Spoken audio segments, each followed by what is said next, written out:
What makes us human? Where do we come from? Ever since Darwin put forward the idea that we evolved from apes, scientists have wondered about those first creatures that left the ape world and crossed into ours. In the last 50 years, fossil finds have filled in some of the many blanks in the story of our evolution. But the bones of our ancestors are few and far between, allowing only glimpses of how we slowly changed over millions of years, from ape to human. Now, in South Africa, in caves dangerously deep underground, 2 new species of hominin, our human ancestors, have been found. There it was, right there. One of the most spectacular early hominins ever discovered lying on the surface of a cave. And not just a few bone fragments. It's everywhere. Here, there are thousands. It's just absolutely incredible, the amount of bone that's coming up. Ah, beautiful. The first thing that came through my mind was Howard Carter's anecdote about opening Tutankhamun's tomb. It was Lord Carnarvon in the back saying, you know, what do you see? And Carter says, things, wonderful things. I'm gonna give this off to John. Yes. We have found a most remarkable creature and a most unexpected one. So we need a new kind of language to talk about this. These bones could finally bring our past into focus. What story will they tell about how we became human? A new light shines at the dawn of humanity. Right now, on this Nova National Geographic special.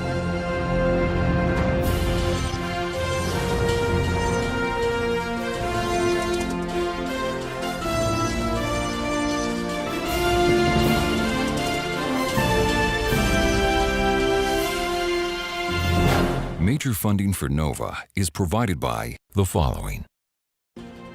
The David H. Koch Fund for Science, supporting NOVA and promoting public understanding of science. And the Corporation for Public Broadcasting, and by PBS viewers like you. Thank you.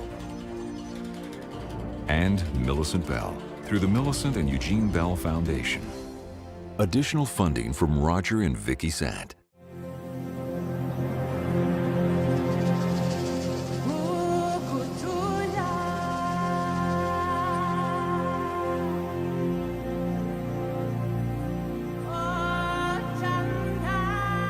The high plains to the northwest of Johannesburg have been called the cradle of humankind. In the 1930s and 40s, fossil finds here gave us the first important glimpses of our earliest ancestors. Then, for decades, the discoveries seemed to dry up. It looked like the cradle of humankind had little left to offer. Go get him. Good luck. Happy hunting. But now, from deep caves in the cradle come 2 new discoveries that could reshape the understanding of our ancient past. What is it? It has teeth. It's so solid. There aren't just hundreds of bones. There are thousands of bones. I had never seen or dreamed of anything like the richness of this site. Bones that may end up illuminating a critical million-year period in our evolution that has long been a mystery. There's a big gap in the fossil record with only a few little fragments. The fossil record suggests that in that gap lies the dawn of humanity, the birth of the genus Homo. It's perhaps the least understood and most important episode in our evolution.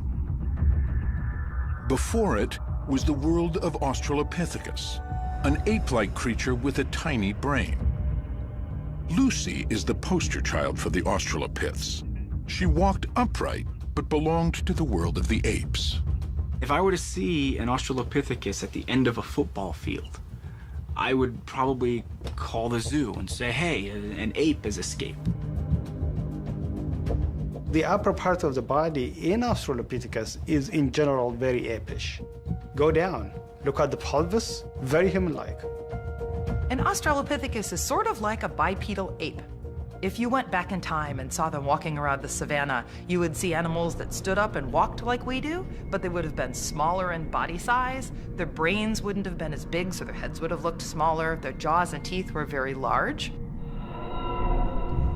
The fossil record suggests that somewhere between 2 and 3 million years ago, these ape-like Australopiths evolved into the first recognizably human species, Homo erectus.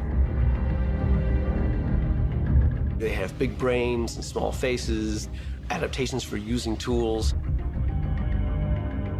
If I were to see, say, Homo erectus at the other end of a football field, I would probably call 911 and say, oh, there's a wild man here and, somebody should put some clothes on him. So what went on in the transition from Australopithecus to Homo erectus? For years, the only species that filled that gap was a creature called Homo habilis. But so little of it has ever been found, the origins of the genus Homo have remained an enigma. The greatest mystery facing paleoanthropology today is to try to understand how, when, where the transition from Australopithecus to Homo occurred. And what we don't know is what happened between Australopithecus and early Homo. That's one of the big mysteries right now we're trying to solve. The prize would be to discover fossil remains that could tell us about that mysterious transition. And now, they may have found some. There you can see 2 foot bones in articulation. Emerging from ancient caves in South Africa are fossil finds of astonishing richness. And not just fragments, but virtually complete skeletons. In the very first block that we had a portion of the mandible, the lower jaw, and we had a collarbone and one of the bones of the forearm. So that was really, really exciting. She's in there. We have a skull, we have a mandible, we have a complete scapula, we have a complete clavicle, we have a complete arm, a complete hand, and half of the pelvis, which we can, with reconstruction, make to a whole pelvis. Will these skeletons live up to their promise, offering us a new understanding of the dawn of humanity?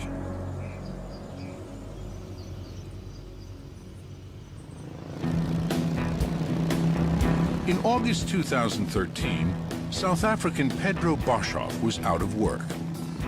He had been a soldier, a prospector, an adventurer, and even a part-time student of human origins. Now he wondered if he could earn some money doing what he loves most, fossil hunting. Towards the end of August, I approached Professor Lee Berger asking if there would be the possibility of a position at faculty with him. Pedro Boshoff came into my office and said, I need work, I need to, and I have the same belief as you that there's more out there. Lee Berger started exploring the area of South Africa known as the cradle of humankind in the early 1990s. After 18 years of searching, he had found only a few isolated fossils. That's not unusual in the field of paleoanthropology. These early human fossils are probably the rarest sought-after objects on Earth. We in paleoanthropology sit in one of the few fields that probably have more scientists studying objects than there are objects to study. In fact, the vast majority of people who do what I do will never find a single piece of one of these early humans. And if they do, it's going to be an isolated tooth. Probably 80 to 90% of our record are just little bits of isolated teeth.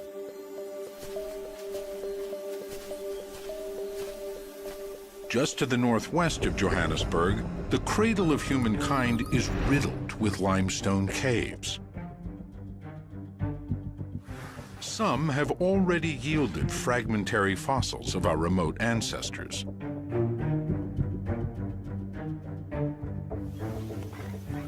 Lee was convinced there were more discoveries to be made.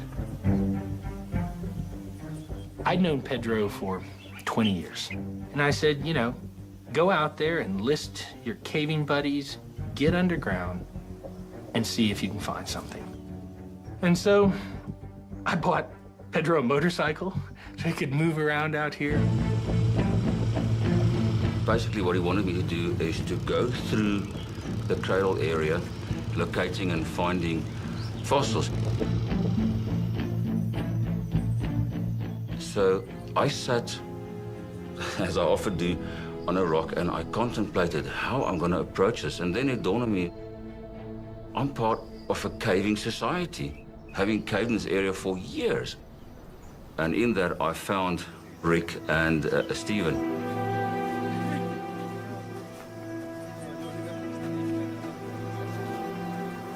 I asked them to systematically work their way through caves and holes towards the east of the cradle while I was busy working in the west. We often don't look in the places that are most familiar to us because we think we know them well. I call it backyard syndrome. And so I said, you know, start right under our noses.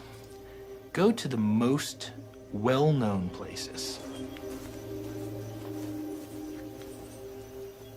On September the 13th, 2013, Rick and Steve decided to look into a cave system they thought they knew well.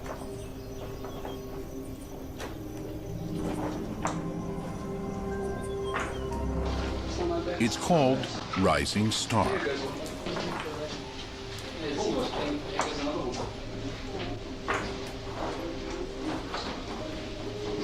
It's an amazing cave. It's got a bit of everything.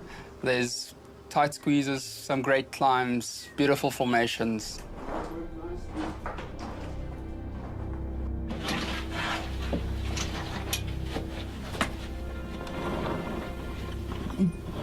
Rick and Steve headed deep underground.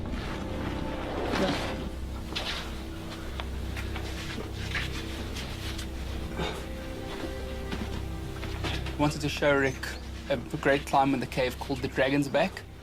We climbed up there. And in the process of taking some video of the formations at the top of it, Rick wanted to get past me. So I went down a small little crevice, basically so that Rick could crawl over me. I was just getting out of his way. And as I went into it, I noticed that there's still a little bit continuing down.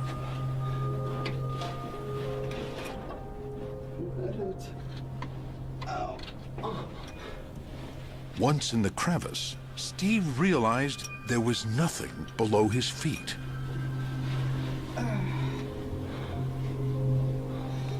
He squeezed himself further down.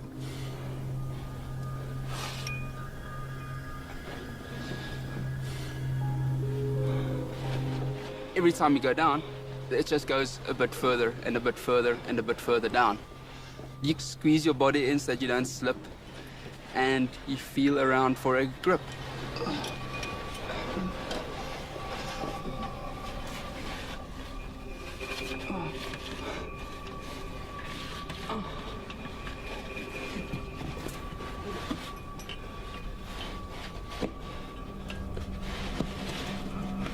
So my legs were dangling down this last little bit, and you don't feel anything below you.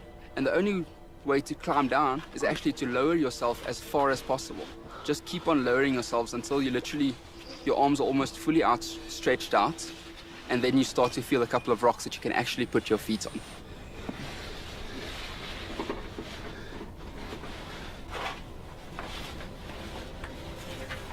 He emerged into a hidden chamber.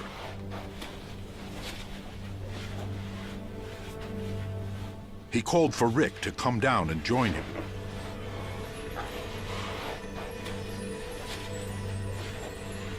they could see massive rock formations above their heads. But the real discovery was beneath their feet. The floor of the cave was littered with small bones. We saw at first one bone lying around. We looked around a bit more and, well, another bone. We actually spotted teeth in the rocks and realized we actually had found something. Followed by a skull in the ground.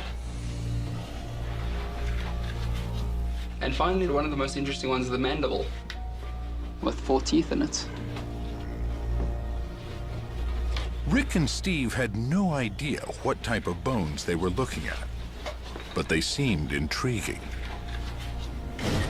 They took pictures and decided to show them to Pedro.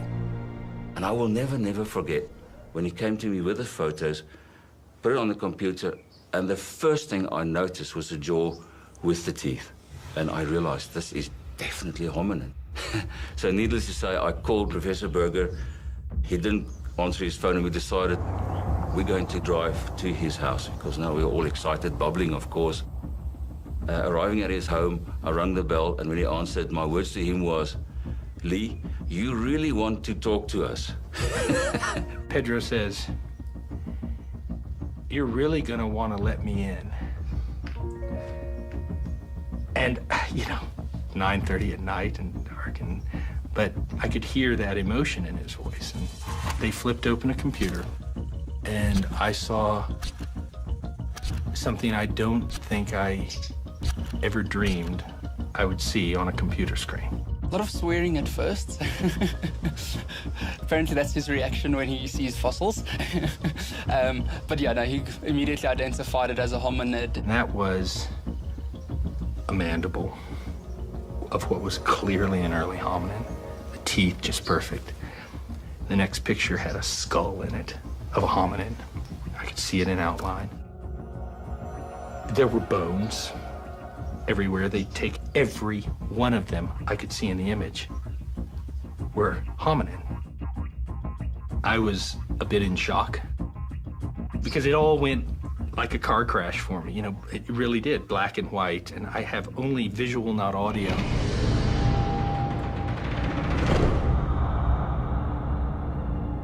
Hominins are all creatures in the human evolutionary line, including Australopiths, Homo erectus, and us.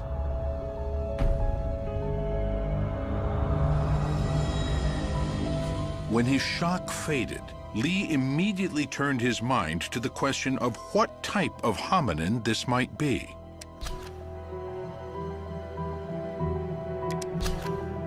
From what he could see, Lee thought it was a single individual. Probably one of those Australopiths that came on the scene some 4 million years ago.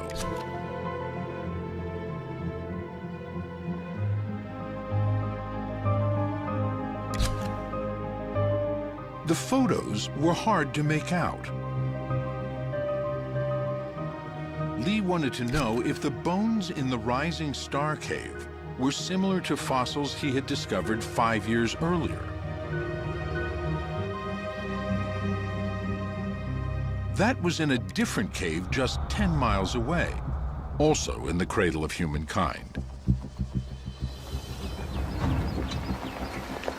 It was Lee's first big find. The story all began on August 1st, 2008, when I came into this valley following targets, which were these trees above my head that I could see on Google Earth. I walked up that old lime miner's trackway, which wasn't quite as clear as it is today, mostly overgrown. And I came into this grove and found this little hole. The little valley was called Malapa. Lee thought he knew it well. It was a Friday. Lee's 9-year-old son, Matthew, and his dog, Tao, were with him. I stood at the edge of this pit and said, "Go find fossils." And with that, Matthew raced off into the bush here. I thought he was going to go chase giraffe or zebra or something like that with Tao in tow. And a minute and a half later, he shouted, "Dad, I found a fossil." Sitting right over by that lightning-struck tree, he had stopped and found a little rock. And I almost didn't go and look, because I knew he'd found an antelope fossil, because that's pretty much all we ever find. I saw a fossil. I didn't think it was hominid. I just thought it was an antelope, because we find thousands of those, so. I started walking towards him, though, because I had to see what he found him 5 meters away. I realized that sticking out of that rock was a hominid clavicle. I couldn't believe it.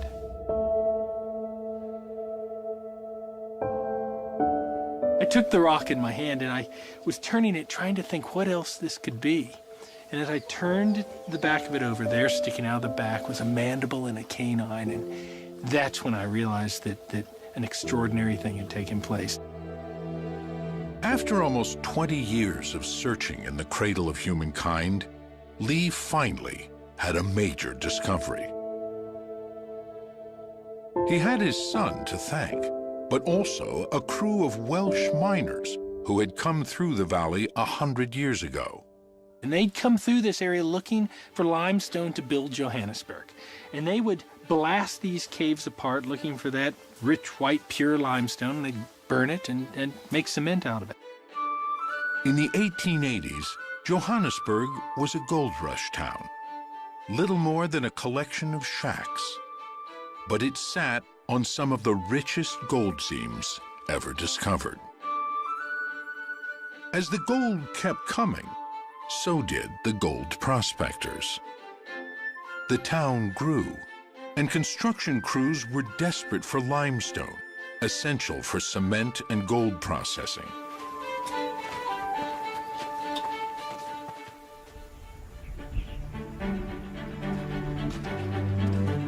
Lime miners combed the high veld outside the town, looking for seams of limestone.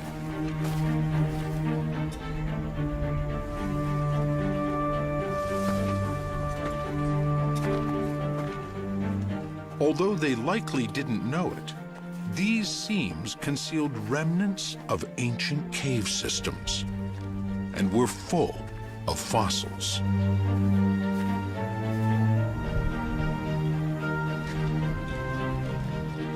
When they found the limestone seam at Malapa, they laid their charges as usual.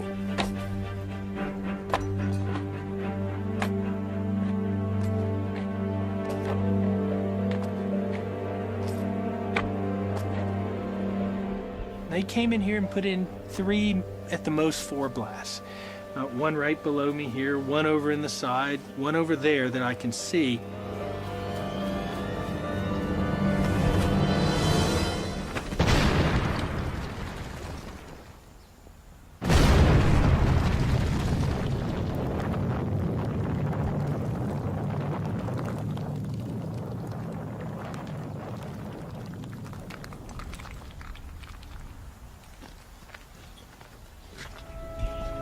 Then, for some reason, the miners never collected the blocks of lime and left the blast hole largely untouched. I'm not sure why they did that, but what they did do in that process was expose just the edge of these remarkable skeletons. They damaged it just enough so we could find this site and could make these fossil discoveries, but not too much so that they destroyed the evidence. It really is a miracle.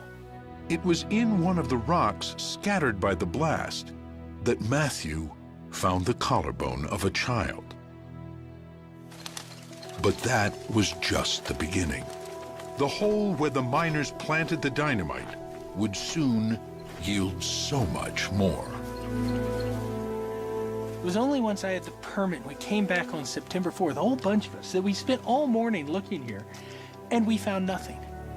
We were even thinking of leaving because we thought there wasn't anything here. That I stood over on the other side of this pit, looking down into that pit, and I saw something sticking out of the rock right down here. And what I saw stunned me. And I climbed down the pit and looked right over here, and there, sticking out of the wall, was the proximal humerus of a hominid. I couldn't believe it. I did my PhD on those. I I climbed closer, and as I got closer, I realized there was a scapula, or the shoulder blade, in place. And I came even closer and put my hand on the wall, right here. And 2 hominid teeth fell into my hand. Then I said something. And that started the second part of this remarkable story. Everyone piled down in here. At my feet was a proximal femur in a block here that clearly belonged to the child. What was amazing was it never crossed my mind that this wasn't the child that Matthew had found. How could you find 2 skeletons at a site like this? What it would turn out to be, of course, was a second skeleton, the female skeleton. The child would be laying right here, just lying in position here, and it would turn out that there were other skeletons here. There's one sitting over there. There's a baby just above me here, and who knows how many are in front of me here. It really is a treasure trove of paleoanthropology. One by one, they took out blocks of stone they thought might have hominin fossils in them, remnants of our ancient human family. The blocks were all taken back to the University of the Witwatersrand. At the medical school, Lee's wife, Jackie, a radiologist, ran the blocks through a CT scanner, allowing the scientists to peer inside. Higher. There you go. Okay, that's good. Yep.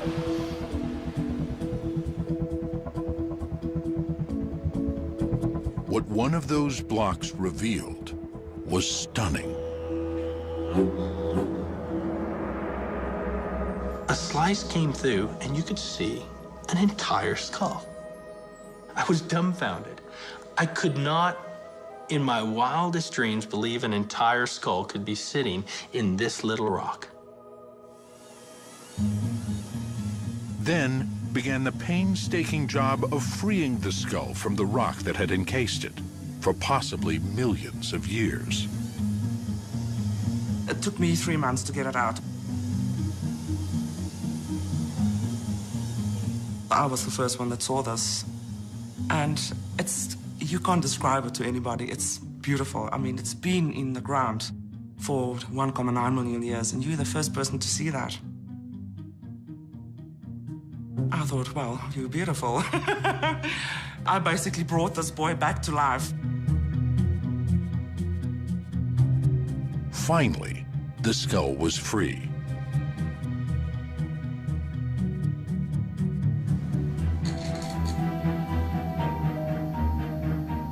Its small brain and forward-projecting face made it clear that it was an Australopith.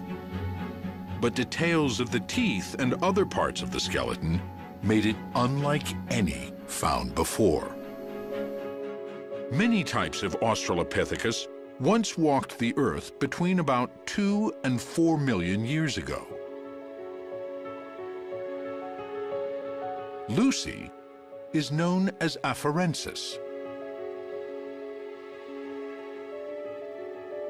There's also Australopithecus africanus.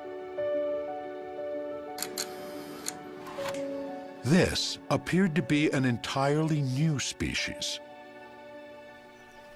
Lee called it Australopithecus sediba, after the waterhole near which it was found. In the local language Sutu, sediba means wellspring. The team was able to radioactively date the limestone layers in the cave with great precision. The layer containing the sediba skeletons was 1.97 million years old. That makes these creatures among the last of their kind, living right at the end of the fossil gap between Australopiths and Homo erectus. Here at last was a creature that could tell us something about that transition. And the bones were not just fragments. Here were 2 remarkably complete skeletons, a female and a child. Still encased in the rock at Malapa are fragments of at least 3 more, waiting to be excavated. This made sediba the most complete evidence ever found for what was going on at the dawn of humanity. The Australopithecus sediba fossils are some of the most spectacular skeletons known for early hominids. They're absolutely amazing. We don't get two bones associated with one another very often, much less several bones, much less partial skeletons. So that makes these fossils really special. Sediba was exciting from the get-go. Right away, we knew that we had parts of the skeleton and we had parts of the cranium, which helps us figure out who this animal is. So that was really, really exciting. And initially, these upper limb bones looked very primitive. So we knew that we were dealing with something that looked like it would be a good climber, kind of an ape-like creature.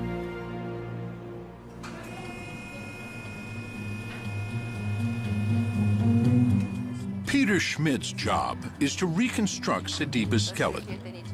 Unlike past fossil finds, here, the skeletons are so complete, there doesn't have to be much guesswork.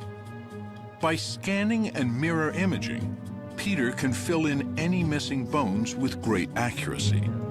From the CT, we got a few thousand slices now. And Aurora has to put everything together to form a 3D model. And then we have to cut the model because the pelvis we already cast it. So we only need the rib cage. But the right rib cage we have already, but we need now the mirror image of that. And the computer helps us to do the mirror image in a second. Layer by layer, a 3D printer then slowly prints the rib cage in fine plaster.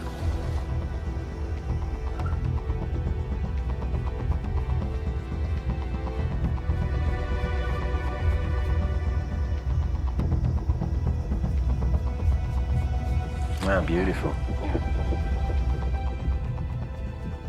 Finally, Peter has assembled a complete skeleton.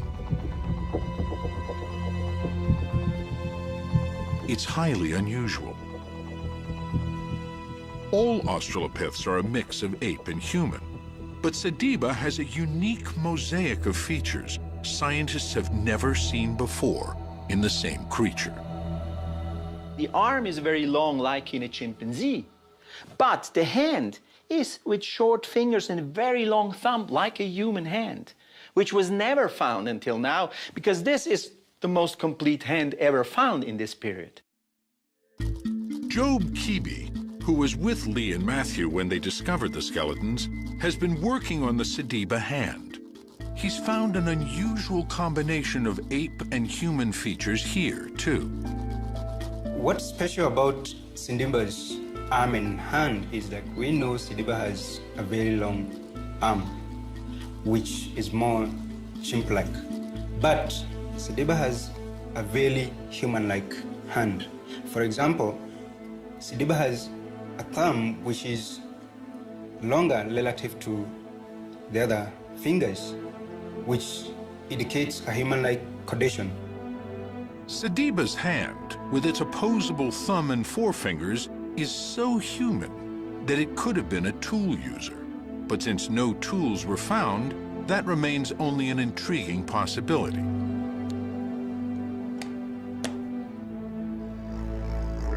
From the reconstructed skeleton, paleo artist Victor Dieck can start to create a lifelike digital painting.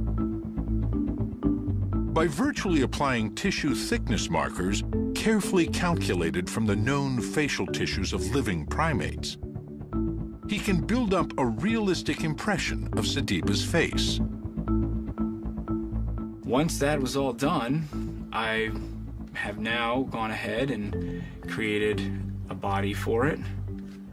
And if you want to see, we can check all that by going transparent and making sure that the bones and everything line up in the proper spaces. So here we have a concept reconstruction of how Sediba potentially could look like. The step from there to a lifelike digital painting is a short one. Finally, for the first time in almost 2 million years, the face of Australopithecus sediba looks out on the world once again.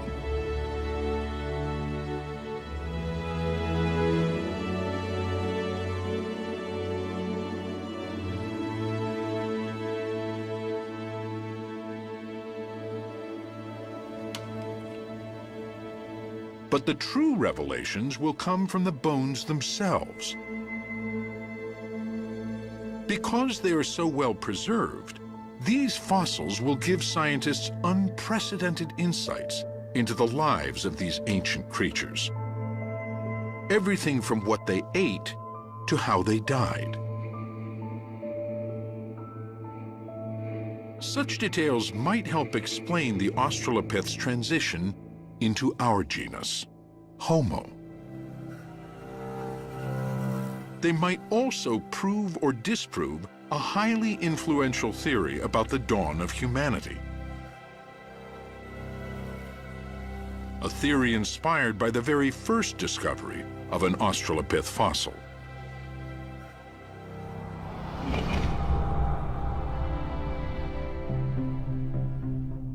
The year is 1924. Anatomist Raymond Dart teaches at the University of the Witwatersrand in Johannesburg. His hobby is fossil hunting. But he never imagines he will find a human ancestor. Nobody at the time believes we had evolved in Africa. Well, in the late 19th century, fossils were found in Europe with the Neanderthals. They were found in Asia with the earliest known examples of Homo erectus. No one really had a sense that anything interesting occurred in Africa.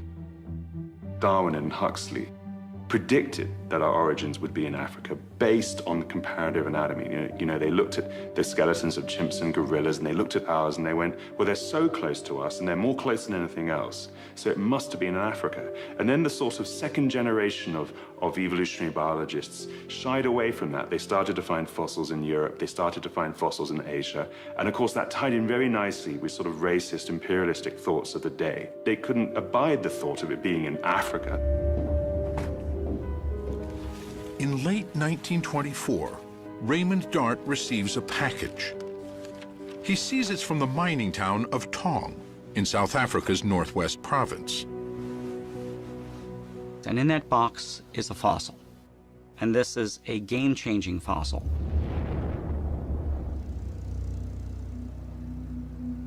It's been sent to him by miners who noticed what looks like the skull of a small ape encased in the rock. Dart is fascinated.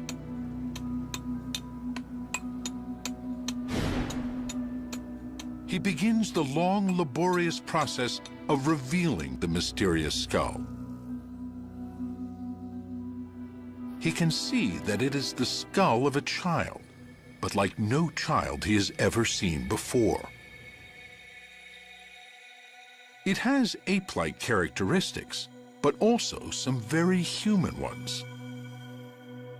And so as he cleaned this fossil and he saw the hole on the bottom of the skull where the spinal cord enters the brain underneath, that he had something like a two-legged walker on his hands. And this he named Australopithecus africanus. And what that means is southern human of Africa. Dart rushed into print with his find. He claimed it was proof that we evolved in Africa, just as Darwin had predicted.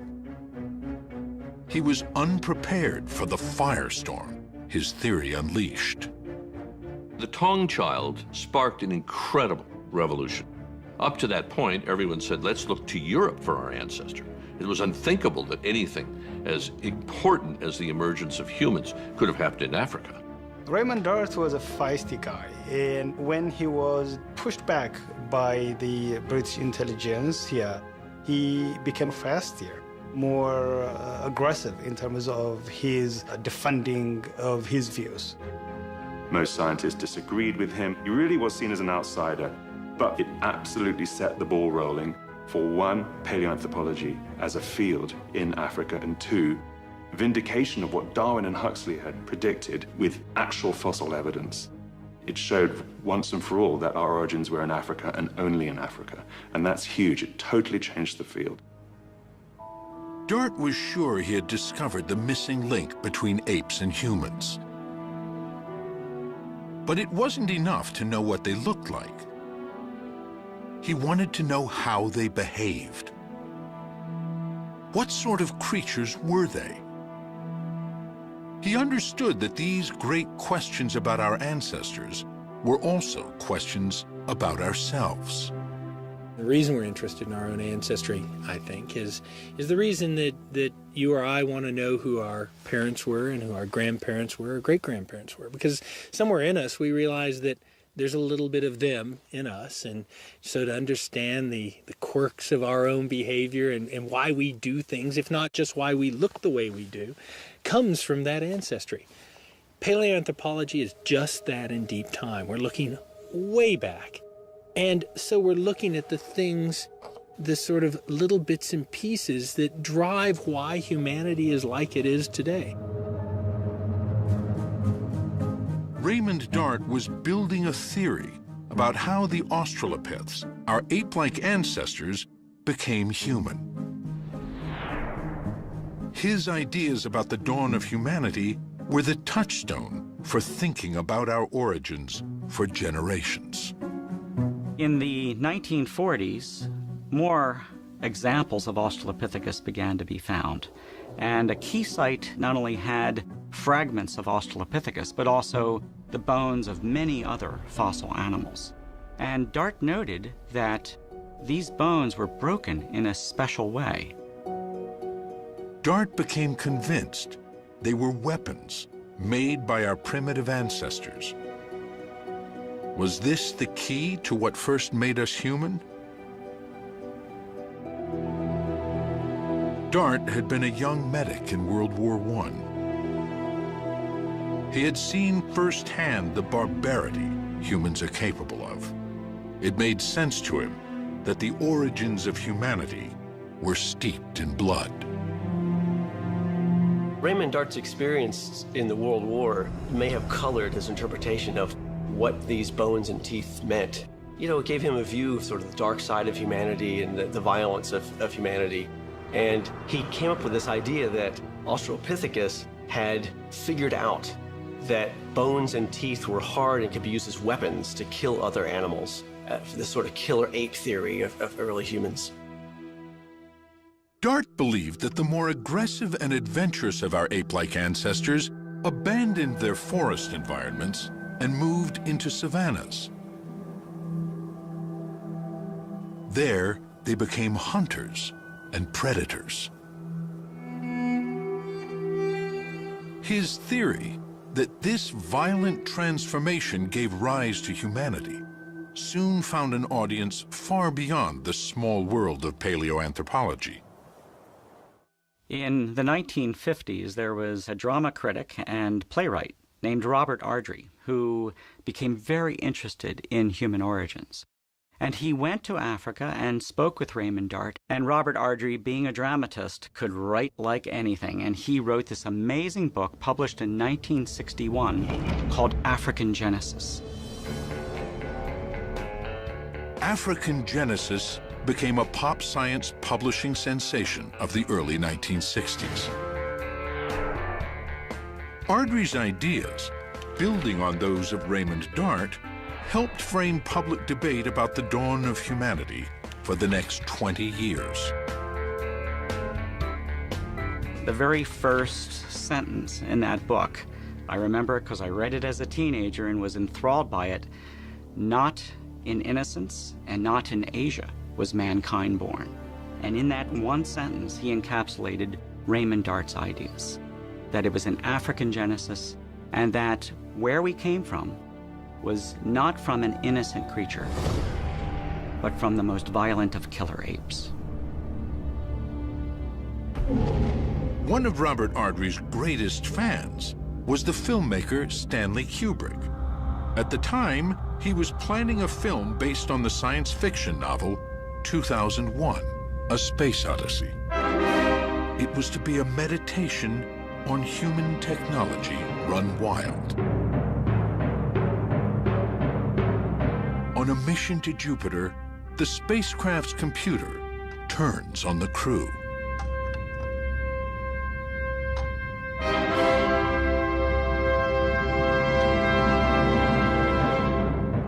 At the beginning of the film, our ancestors discover the first technology: weapons.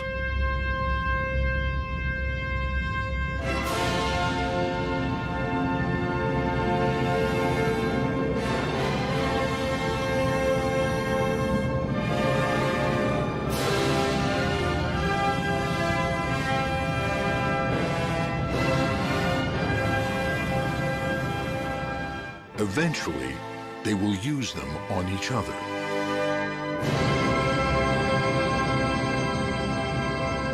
This was the dawn of humanity, imagined by Dart and Ardrey. And so this sets up then for Kubrick the same conflict that Dart felt. For Dart, that first weapon explained the emergence of human beings, while at the same time it explained the atrocities of the 20th century. Are we killer apes at heart? Is this what we will discover about our ancestors at the dawn of humanity? The discoveries at Malapa may finally provide evidence to support or refute Raymond Dart's theory. The Sediba skeletons are so well preserved, they give the scientists a unique glimpse into their lives. And that's the story we're really after. How did these individuals really live out there in the environment? What did they do on a daily basis? Whether they were so-called killer apes or not can be seen in what they ate. The first direct evidence comes from their teeth. At the Max Planck Institute in Leipzig, Amanda Henry is analyzing calculus, or tartar, fossilized along with Sediba's teeth. Calculus is what happens when the bacteria in your mouth form a film on your teeth. So it's this very thick, layered, heavily mineralized material that forms around your gum line and on all sorts of surfaces of your teeth. And as it forms, it traps bacteria and proteins and remnants of your food inside. Just like the tartar dentists remove from our teeth, the calculus from Sediba's teeth provides a snapshot of what they were eating. So once I have the calculus here in this little powdered form, I'm going to dissolve it in a little bit of a weak acid. And then we're going to rinse that acid off, and hopefully what we'll be left with is microremains with this mineral matrix removed. And then we'll look at that under a microscope and see if we can identify what was in the calculus. Amanda can see what Sediba was eating when she discovers phytoliths, the microscopic remains of plants. Well, this is a phytolith that we recovered from the calculus of the Sediba individuals. And we have a couple of examples here, all from different plants that this individual ate. Here, at last, is evidence that will help support or disprove Dart's theory. Well, this is the first time that we've had direct evidence of the kinds of foods that any Australopith ate. We've had proxy information before, we've had sort of vague categories where the food's harder or tougher, but this is direct evidence. That's exciting. What Amanda can see trapped in Sediba's tartar are microscopic remains of many different plants.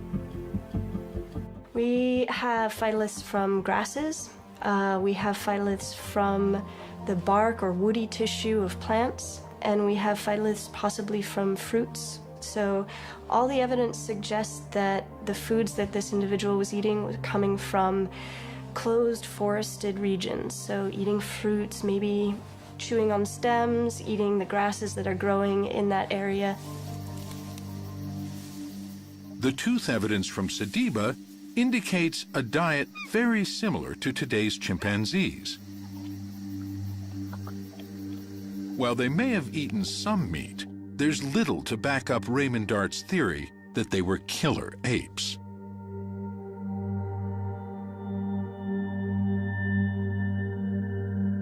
So later scientists came and looked at the evidence and found that there were tooth marks in the skull of an Australopithecus individual. And that was just really compelling evidence that Australopithecus, maybe instead of being the predator, was the prey. So our ancestors, or the early hominins in South Africa, were the victims rather than being the carnivores that Raymond Dart wanted them to be. The caves in which he was finding not only the remains of human ancestors, but the remains of many, many, many other animals, which he thought were being consumed and devoured by our ancestors, were actually all the victims of predators and carnivores who were pulling all of those animals into the cave. It seems Raymond Dart's vision of our ancestors as the first killer apes, so famously portrayed by Stanley Kubrick, was wrong.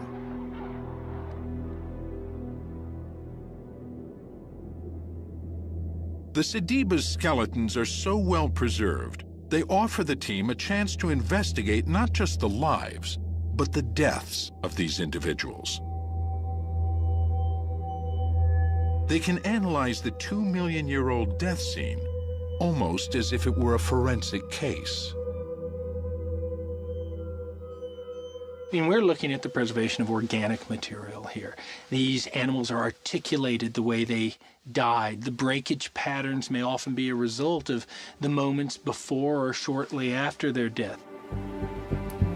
So far, the team has excavated the skeletons of a female adult and a child.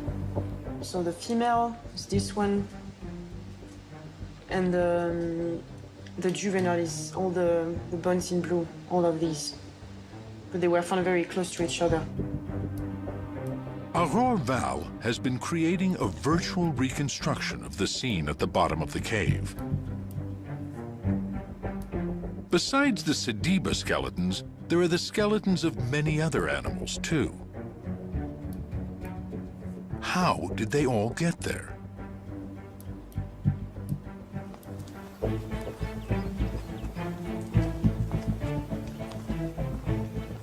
Two million years ago, Malapa was a much deeper cave. Landscape erosion has reduced it to a small depression in the ground.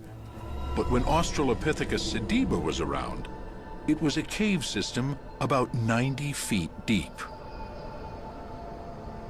Imagine a vertical shaft going up. There's probably water dripping down, roots hanging down. Right here is the curled up body of the female. Lying right there is a child's body, the 13-year-old boy. There are other animals all being eaten by bugs and going through the usual process of decay. This reconstruction shows the Sediba death scene in great detail. Now, the team want to know how all these creatures died. Were they dragged in by predators, or did they fall? The man to answer that question is Patrick Randolph Quinney. He's an eminent forensic anthropologist, more accustomed to working on murder cases and mass graves. I'm involved in looking at homicides, involved in looking at the forensic identification process. So unknown remains, giving them back their identity and their name. That's what I do for a living. The skull of the child is the first piece of evidence. This is this fracture here. And it's a fracture that's actually separated part of the body of the jaw, and it runs up through the tooth. And basically, if you're in an impact, you jar your teeth together, and you create compression on the tooth row, and that provides force, or generates force, which goes down to the tooth roots. And what this has done is actually split part of the corpus apart. So it's actually damage consistent with, effectively, an impact on the jaw, and the energies come from the teeth out into the bone around it. And that only happens mechanically with fresh bone. So this individual was still functioning skeletally when this happened. The mandible fracture is a green fracture that happened when the bone was fresh, at or around death. It would be consistent with a fatal fall. The fractures to the forearms are even more telling. Then if you look at MH2, she's got a fracture that runs through the body of this joint, where it articulates in the elbow with the humerus, with the bone of the upper arm. There are also other fractures associated with the wrist in this portion of the ulna and this portion of the radius. And we've actually got fractures in the scaphoid and the triquetral bone in the wrist as well. And what this appears to indicate is that putting your hand out to stop yourself. This seems to be good evidence the individual was alive when she fell. The cave at Malapa was probably a death trap. Were they searching for water and lost their grip? Perhaps they were trying to escape in terror from some predator. Whatever the reason, they fell and died either immediately on impact or soon after.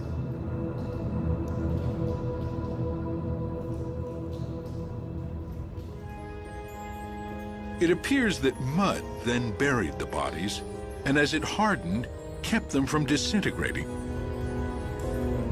This is why they were so well preserved. Then began the long, slow process of fossilization, in which all organic material in the bone was replaced by minerals. Today, the Sediba fossils are still yielding insights into the Australopith world of almost 2 million years ago. But the most tantalizing question of all is still unanswered. How did these primitive creatures evolve into more advanced human ancestors? To find out, scientists need to find perhaps the most elusive fossils of all, the first members of our genus Homo. For decades, the only fossils that came close were the fragmentary remains of a creature called Homo habilis, handyman. In the early 1960s, fossils discovered from Olduvai Gorge in Tanzania by the Leakeys led to the definition of a new fossil species in our evolutionary tree, Homo habilis, handyman. And what was significant about that is that stone tools were connected with what Leakey proposed as the first human, a member of our lineage, the genus Homo. Like most scientists at the time, Louis Leakey thought our evolution was probably a gradual linear process, a single chain of species becoming progressively more human.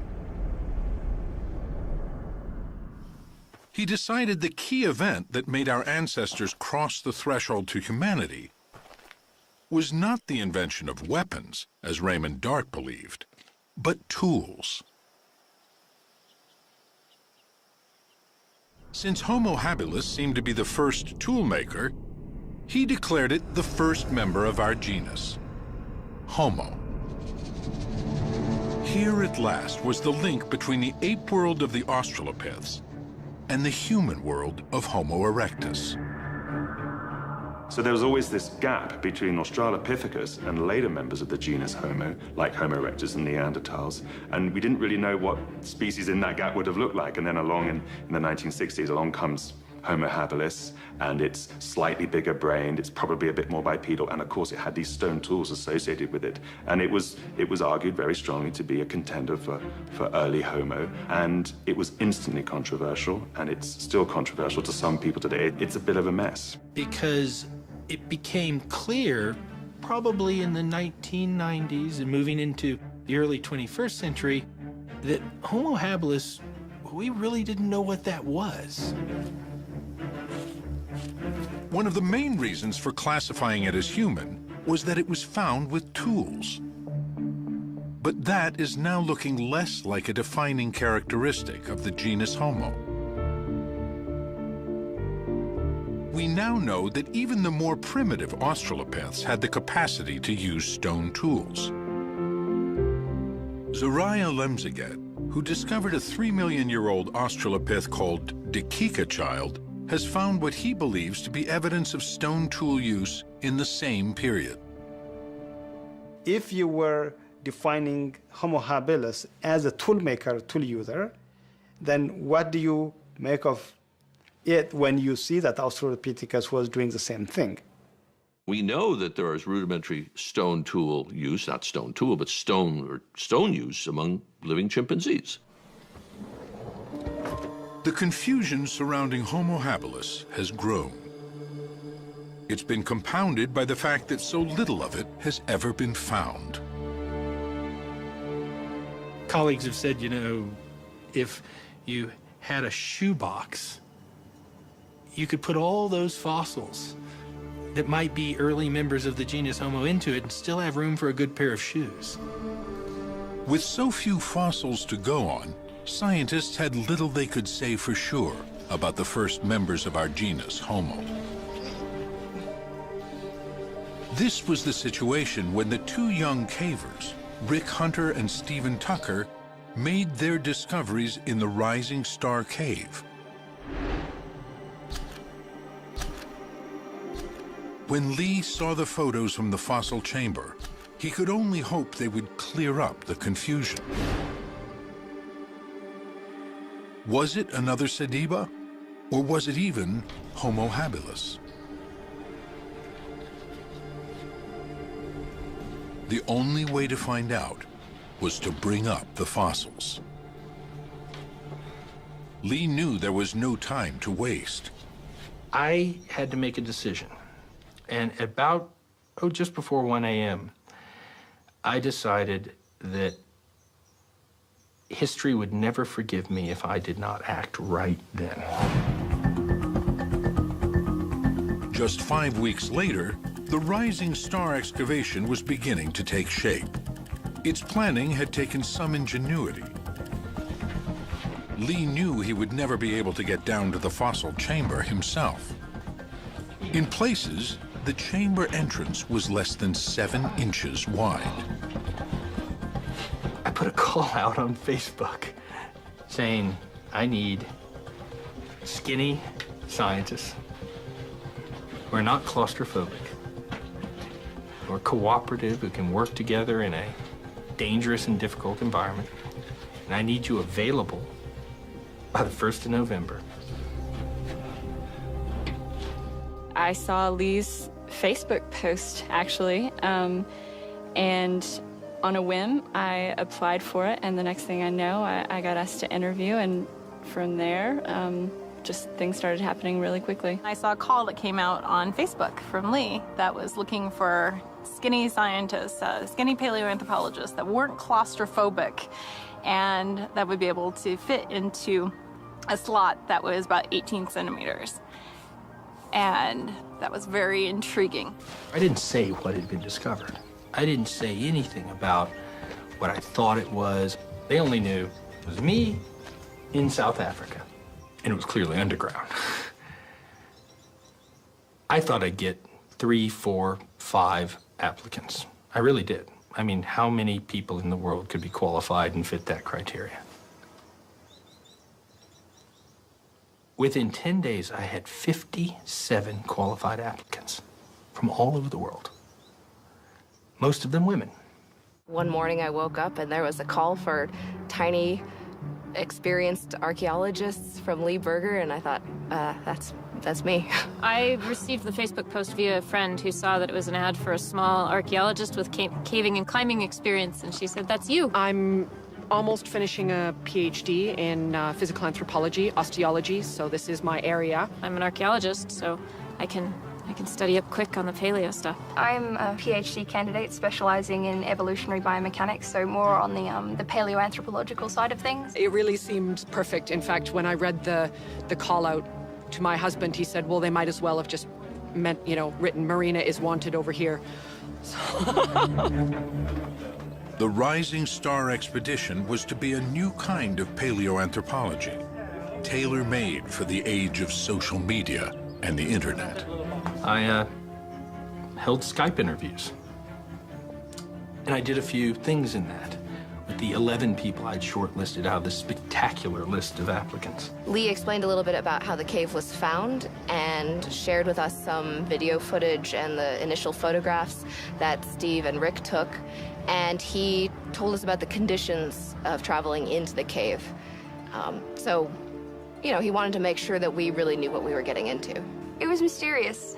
It was very enticing for that reason, you know, sort of wondering what sort of circumstances they were that necessitated asking for small people with excellent paleontological skills. In the Skype interviews, I wanted to see these people face to face, but I also wanted to test some things. I needed to know that if I shut the cameras off, which I did for many of them, I wanted to hear if they could respond to me, because I had already designed by then this system of communication. I knew I was never going to, I will never set foot in that chamber. Then maybe a day after that, I was told I was a go. It was so fast, so fast. And sent off emails saying, congratulations, pack your bags. Expect to be here in the first week of November. Then I got the email that said that I got it. And characteristically, I bust out crying. And just kept reloading my email to make sure, refreshing it, just like, really, it's really there, it's really there. And I screamed so loud. It was a very quick process. The ad went up and then the interviews happened the next week, and found out a day later that I was accepted to the project, and all of a sudden I was rearranging my schedule and waiting for the plane tickets and packing up and reading quickly of everything that I needed to know, and so it was fast and furious getting ready for this. My brain was just like a flurry. It was like an explosion of glitter and confetti. It's everything. It's like every best birthday and Christmas and Hanukkah and Kwanzaa, and it's everything all at once. I figured if he thought I could do it, if Lee thought I could do it, then I could do it. I had no illusions that this was going to be easy. Nothing like this had ever been done, certainly in the African context, I knew, and perhaps ever, anywhere.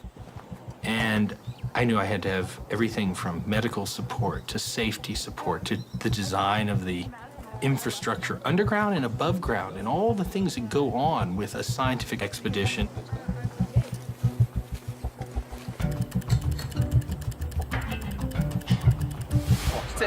Yeah, let's get it back. As the camp was set up, Pedro, Rick, and Steve readied the cave for the excavators. Preferably a caving bag, eh? Green, yes. Safety lines, lights, cables, and cameras were installed. The possibility for accidents was ever present. Lee rehearsed safety procedures over and over again. Critical issue is no one panic. Yes, we see him. A command post was set up, from which he could watch virtually every part of the cave. I really began to get a feel for what I was putting these young women into as the cavers who were laying over 2 kilometers of cable. And I think they were terrified, and I was terrified. They were still untested. We took them through the caves, testing their capabilities in this system. And so we reached the 10th, which was my intended day of going in, and we tested systems. Everything worked. It was a little sloppy, but it worked. We tested safety. It all worked. And by the early afternoon, we were ready. You'd be surprised. I'm actually a person, a gentle soul. Is it weeping in the corner like a golem? Marina, Becca, and Hannah have been chosen to go down first. Still, nobody knows exactly what they will find. I've seen a skull. I've seen the other pieces. I am pretty sure that we have got quite a lot of a skeleton of at least one hominid. That, of course, waits to be seen, and it's going to happen pretty fast now over the next several hours. Okay.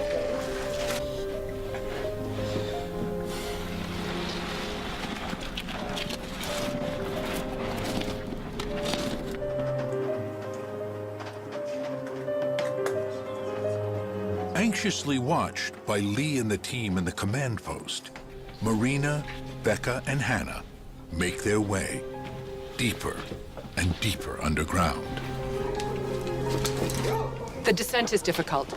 And as I looked down, I thought, oh, you know, I don't know if I can do this. But then once I was committed to go down, it was actually much easier than I was dreading. Just trying to also slow it down a bit because I've got the GoPro running.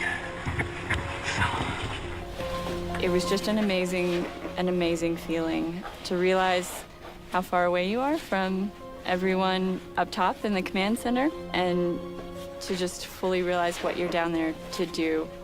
I became a little bit overwhelmed, but then you also have to turn that off in some sense because you're only down there for a limited amount of time and you have a job to do, a very important job to do.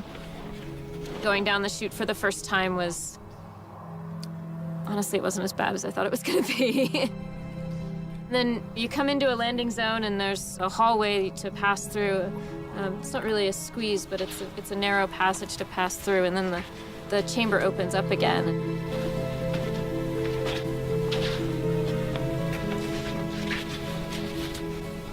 This is the entrance to the cave here. So you start by descending down, you know, a fairly narrow shaft and some tunnels. You get down into an area here. This is what we call the Superman crawl, which is a very narrow crawl. You have to crawl on your stomach for about 3 meters. Then you enter into another chamber. This is what we call the Dragon's Back. So that's the ridge climb with the sort of 4 or 5 meter drop on either side. You get up to the top of Dragon's Back and you end up at the top of the chute, which is another sort of tunnel access that then you start the 12-meter descent into the chamber. And so that's this area here. Once you drop into the chamber, you're actually just in a landing zone. It's another sort of antechamber. You then go through another passageway into the main chamber, which we call UW-101, or the fossil chamber. Marina is the first to enter the chamber. There was a little bit of trepidation, I have to confess, and a lot of excitement to be the first of the advanced scientists to go into the cave. The first thing that came through my mind when I went through the final slot into the actual final chamber was Howard Carter's anecdote about opening Tutankhamun's tomb. I think it was Lord Carnarvon in the back saying, you know, "What do you see?"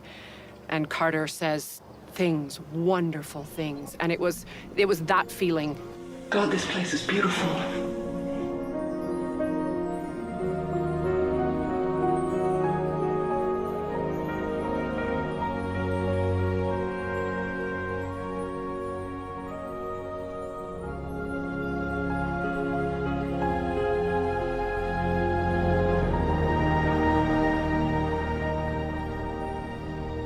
First of all, the cave is beautiful, just geologically beautiful. And then you look down, and there was just a sea of bone. And it was obviously just not regular bone. So, yeah, it was amazing. Amazing. And then I saw them enter this chamber. And we got the camera set up, and you could see their feet moving. And it was surreal. She's being very careful.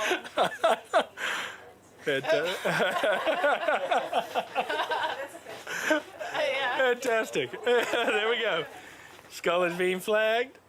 You can see the skull here. She's now flagging the mandible. And then the process started. The process of doing science began. So we'll put pin number 1 right beside the mandible, and that's where we'll concentrate. Okay. Okay, das ist super. Okay, thanks. Bye. Yeah, that's perfect right there. Okay, gonna start scanning. Okay, scan. The first foray into the fossil chamber lasts only a few hours, enough time to start scanning and flagging bone fragments, as well as to test the safety systems. Okay, how did that go? Let's see. It's mapping right now. Finally, it's time to bring up the first precious fossil, the mandible. They're coming. Yeah, I see what looks like a mandible in the middle there, on the right. That looks fantastic.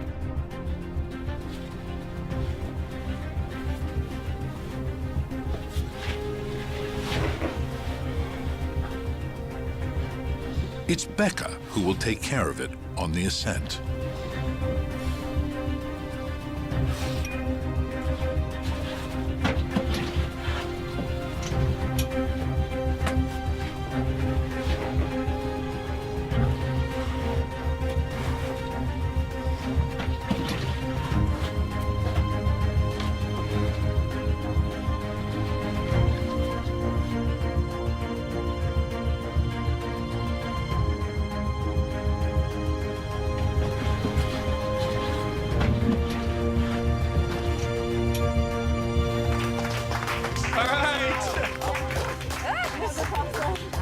You got the fossil, huh? Yes, we have the fossil.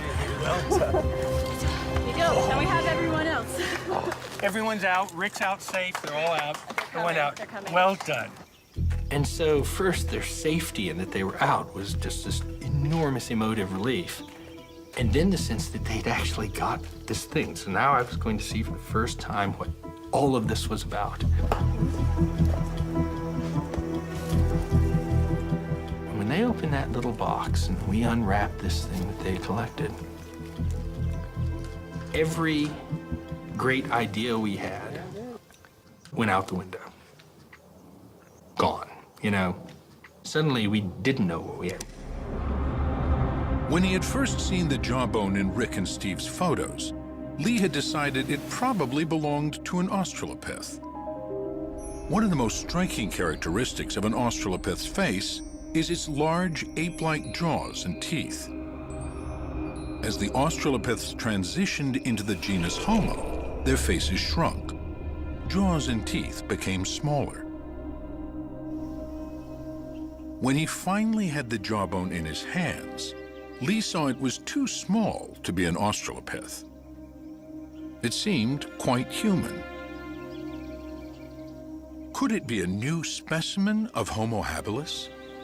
Or could it be a new transitional species between Australopiths and early Homo?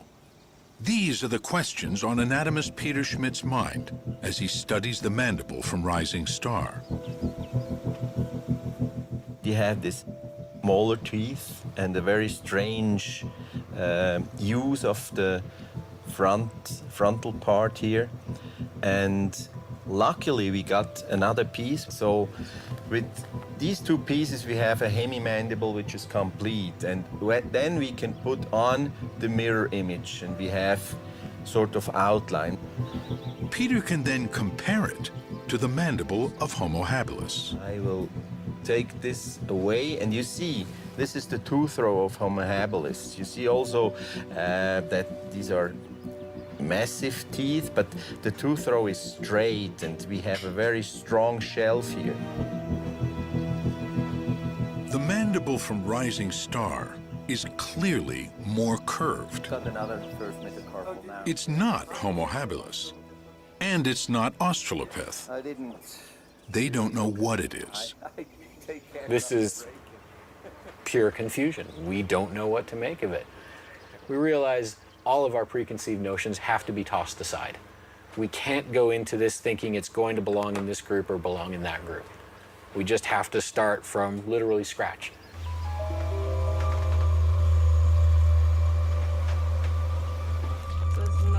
The team hopes that as more fossils emerge from the cave, the confusion will clear up. It's so solid. There is reason to be optimistic. Each descent reveals more bones.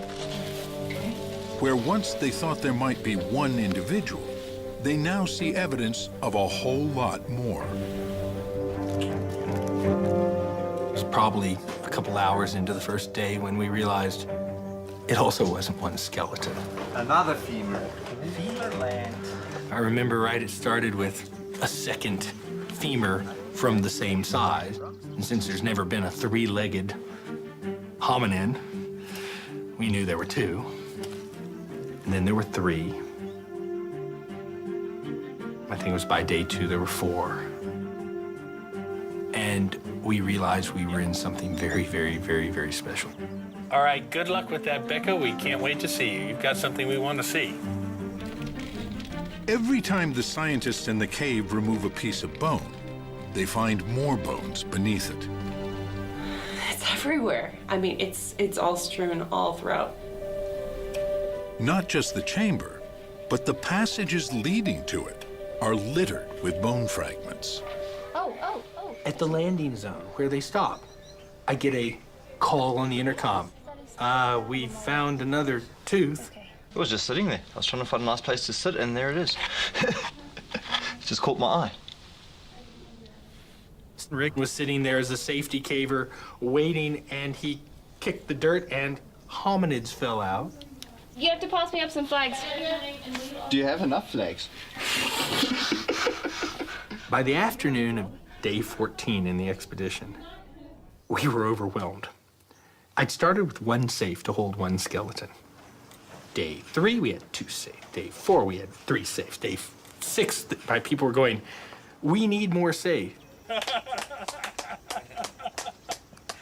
Tooth und more.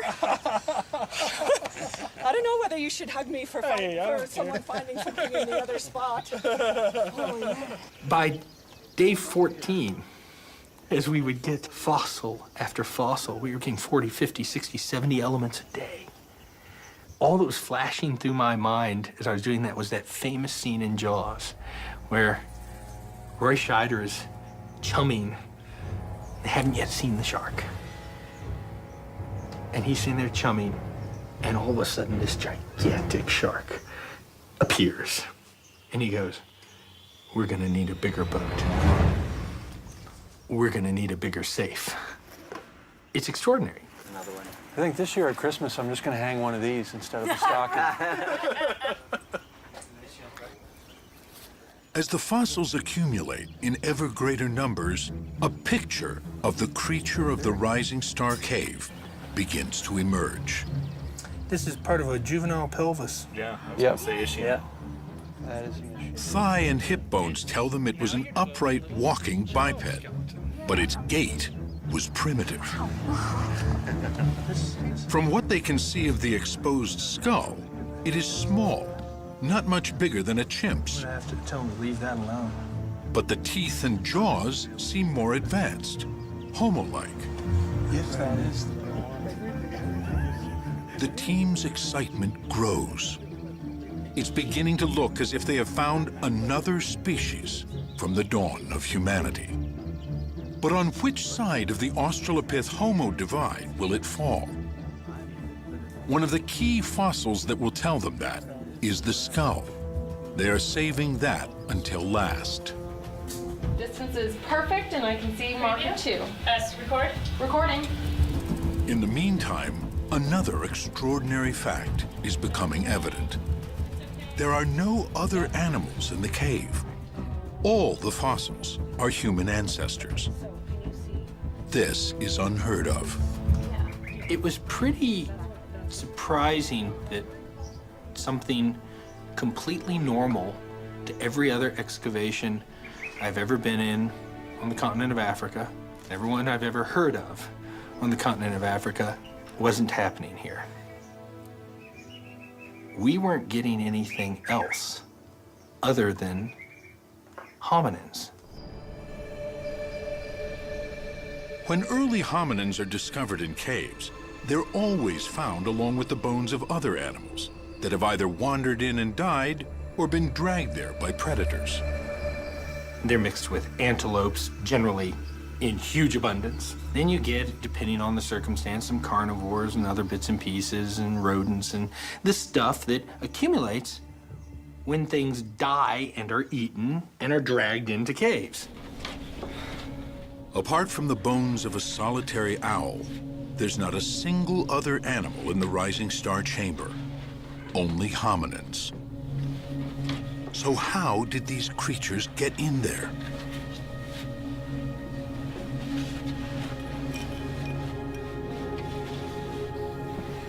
The chamber is very inaccessible, deep in the dark zone of the cave, with no entrance other than the long, narrow chute.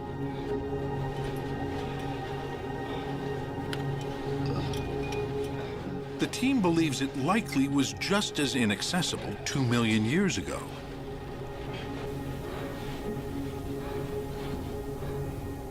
It's starting to look as if the bodies might have been intentionally placed there. Could this possibly be some sort of burial? There has never been evidence of anything like this linked to such a primitive-looking ancestor. So we got that looming in front of us and don't have an answer to it. Until now, the earliest known burials are from about 100,000 years ago and a much more advanced form of early human. The team doesn't have a date yet for the fossils of Rising Star, but it seems unthinkable that such a primitive-looking creature could be disposing of its dead. But that's what it looks like. And the age ranges of the individuals are very similar to what archaeologists find in cemeteries. At the early stages of this expedition, they look like a symmetry population. Very young individuals and very old individuals, and nothing in the middle so far. Doesn't mean we're not going to find middles, but that's what you see in a cemetery when you dig it up. Right now, it looks a lot like that. Will it hold out to be that? That will be a mystery I want to see solved. And we're left with this conundrum of, you know, is what we're looking at, you almost don't want to say it out loud. It's a mystery with profound implications, but one that will require further analysis before anyone is willing to back it wholeheartedly.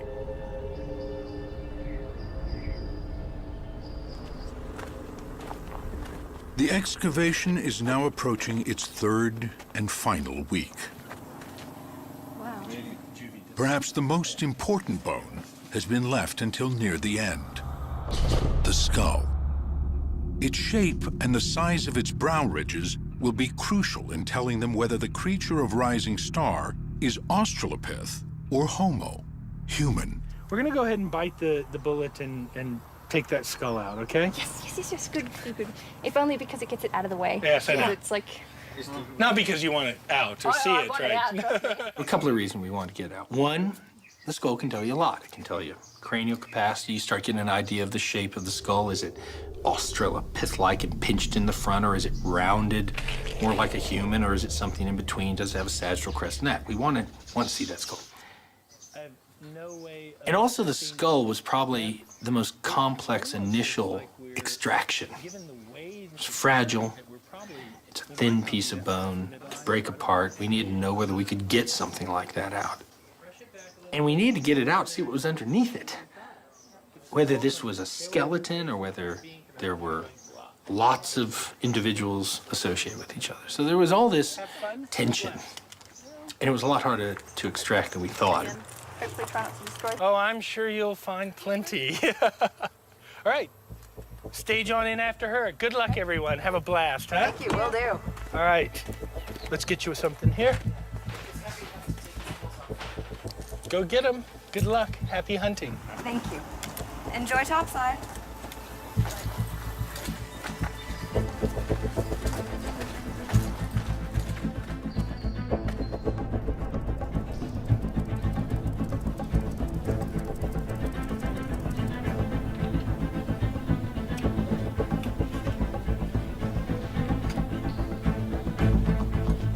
The skull is extremely fragile. The team carefully scans the area immediately around it. And then, I guess that's it. How big? Yeah, those are perfect. Then, they begin the laborious process of removing every tiny fragment of bone surrounding the skull. Oh, we've got medium bags now. Yeah. Finally, they delicately scrape away the dirt to release it. We're done for the season.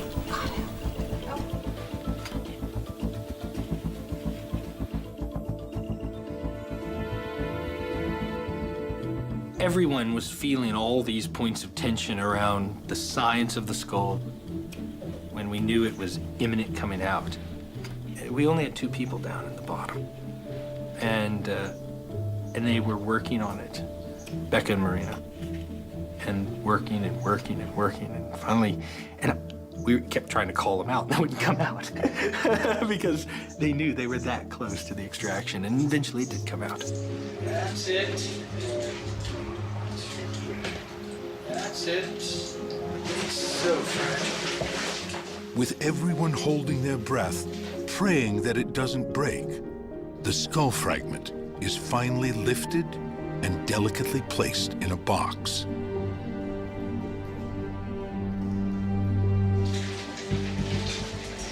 That's it.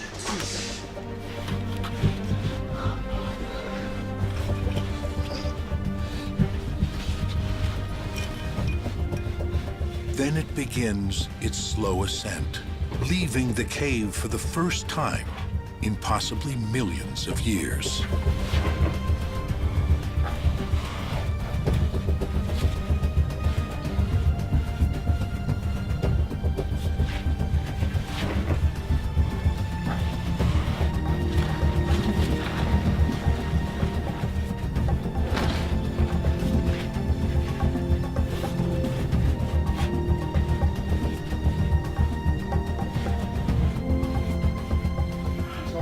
Yeah, that's right. He's holding the box, so he can't do this. He's got to be much more careful than that. Yeah.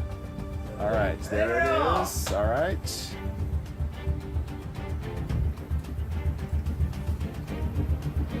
How fantastic. Wow. And all of those scientists piled back in, all of the people who spent so much time and so much energy coming to this moment went back in there. And they lined up in the most difficult places, up the dragon back to basement, where they knew there was a risk that it could get damaged. If dropped, it could get destroyed. And this huge team effort occurred as they handed this off from one to the other, as it moved its way from this dark recess where it's been for however long it's been, to the entrance of the cave, where those of us not privileged enough to be able to get into this system had to wait. Huge tension watching this passage on the cameras until there it was. There we go, folks. Let's go get him. Great moment.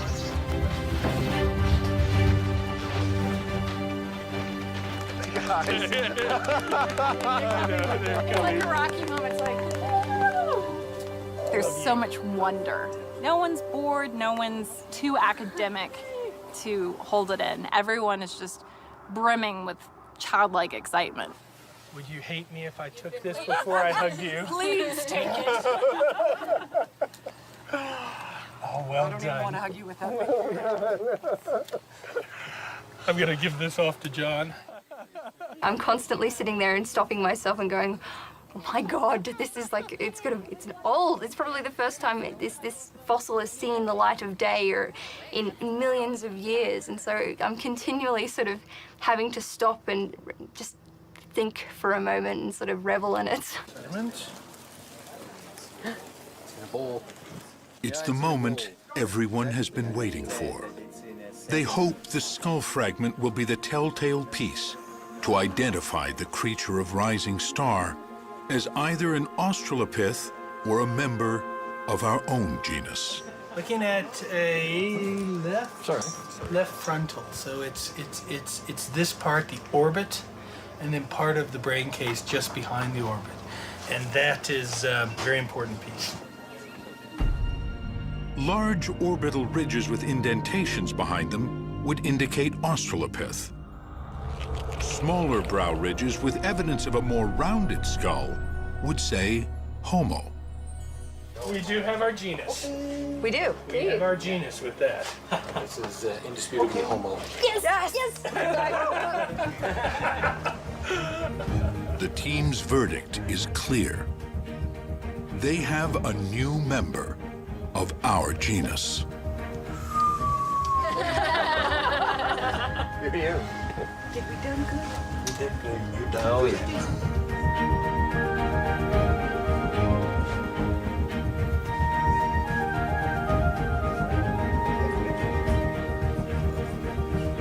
Now the question is, what can it tell them about the mysterious dawn of humanity? We are certain that this is in the genus Homo, our genus, and we are certain it's a new species. And that's where we are right now. The idea that we've discovered a large number of individuals, males and females, young and old, of a new species in the genus Homo.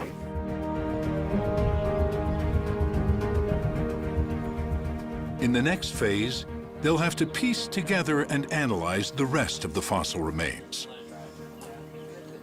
Already they have almost 2,000 bone fragments from more than 12 individuals. The rising star discovery is one of the most startling and amazing discoveries in all of hominid evolution. To have that many fossils in one place is unprecedented and took everybody by surprise. The excavation was planned as a 3-week operation. As it nears its end, the scientists know they will have barely scratched the surface of what Rising Star has to offer. I had never seen or dreamed of anything like the richness of this site. There aren't just hundreds of bones. There are thousands of bones. It's clear. You can't blow on the ground and it doesn't uncover another one. They can't gently brush their hand across it and teeth and long bones don't fall out, usually of another individual. This is going to take a long time. As everybody goes home, the Rising Star fossils are carefully transported to the University of the Witwatersrand.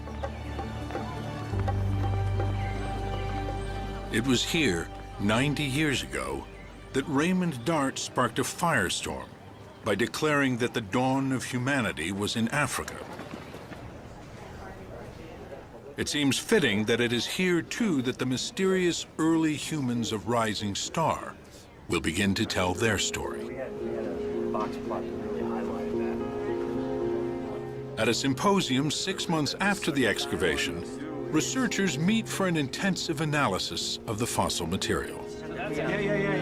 They're in the analytical phase here. They're in the diagnostic phase. And it's been an experiment in, working together with bringing together some of the brightest minds on the planet with some of the most current data sets to analyze over 1,700 fossil hominin remains that we recovered only last November. And it's been fantastic to watch. I mean, it's this constant energy of science, and you can almost feel it in the room right now. We are total nerds. It's nerd heaven here, but it is an extraordinary experience. There's never been anything like this before in the field of hominin paleontology, to get a group of young, talented scholars together to bring their new techniques and their fresh outlooks on the record to newly discovered fossil hominin remains. This certainly never happened when I was a PhD student, and I would have died to have done this.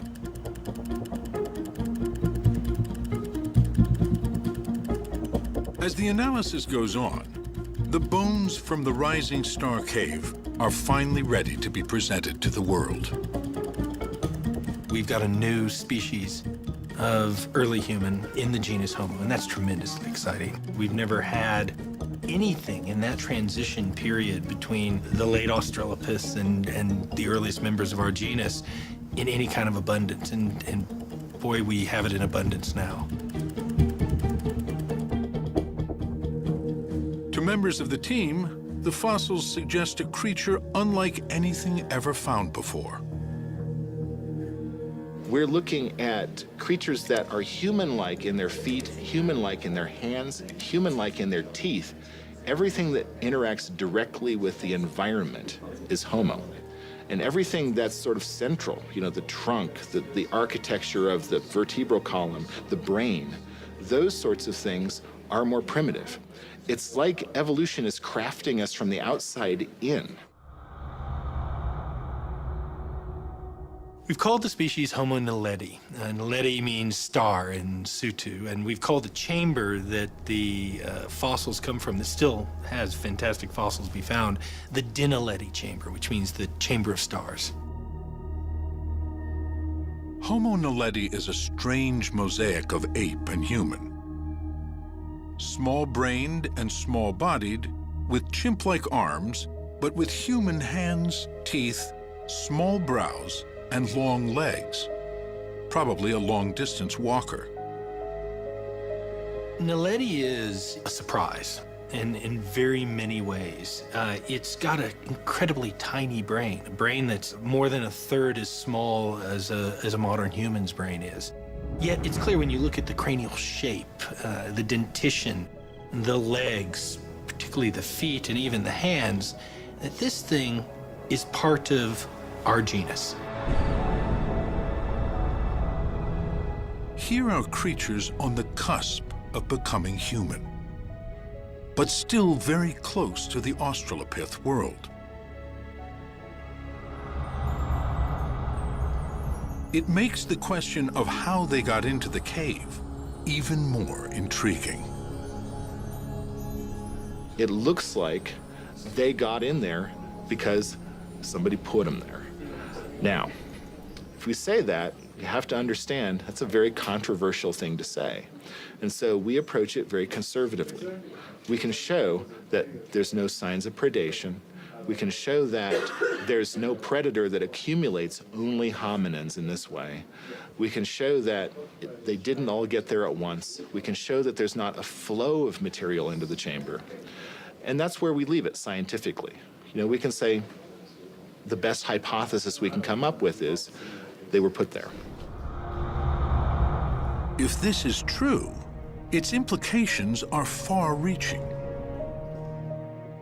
They now know that the rising star hominin had a brain size in the range between 450 and 550 cubic centimeters. That's just slightly larger than a chimp's. So if in fact the rising star hominins are purposefully disposing of their dead, we're talking about some small-brained hominins who are doing this, and that begins to change our thinking about sort of the cognitive attributes and the neural machinery that you need to engage in that kind of behavior. And that becomes really interesting. The accumulation of Homo naledi skeletons in the cave raises the type of big question that Raymond Dart wanted to answer. What type of creatures were our primitive ancestors? If the Naledi skeletons have indeed been intentionally disposed of, some sort of burial, it would indicate already quite advanced social behavior. This fits with new ways of thinking about the transition from ape to human. Many scientists now believe that a key element of that transition was the growth of ever stronger cooperation and social bonds. Psychologist Michael Tomasello has spent a lifetime comparing the social behavior and capacities of chimpanzees and human children. Well, there's social and there's ultra-social, and all mammals are social to some degree. Great apes are especially social in the sense that they form long-term relationships with others and have bonding relationships with others, and they groom, they support each other in fights. So they're very highly social creatures. But a lot of it is organized around competition. So a lot of it is organized around coalitions to fight over food and so forth. And in humans, we of course haven't lost our selfish and competitive streak, but we've become so much more cooperative. Not perfectly cooperative, but much more cooperative. The fact that we can sit in an airplane with 300 or 400 individuals of breeding age that we aren't related to and not rip each other apart is a uniquely human character, and it was evolved on this landscape behind me, because Africa is a harsh place, and we as early humans had to evolve cooperation in order to survive here. We didn't have big canines and sharp claws. We just had each other. Humans are the most highly social primates ever to walk the earth. We bond and form relationships far more complex than any other primate. So if the rising star chamber is indeed a burial, perhaps this would suggest that here at the dawn of humanity, those more complex social bonds had begun to take shape.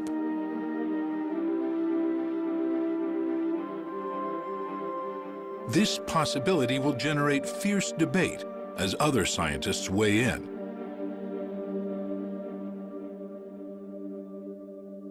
But how do these discoveries change the narrative of human evolution? There's an old refrain in paleoanthropology. People always say, we need more fossils, we need more fossils, we need more fossils. But the fact of the matter is, more fossils just complicate the picture.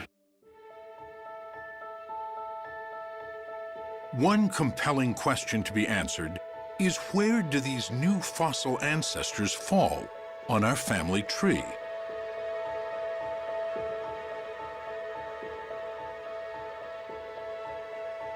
Dating the fossils is proving to be difficult and complex. It will take time.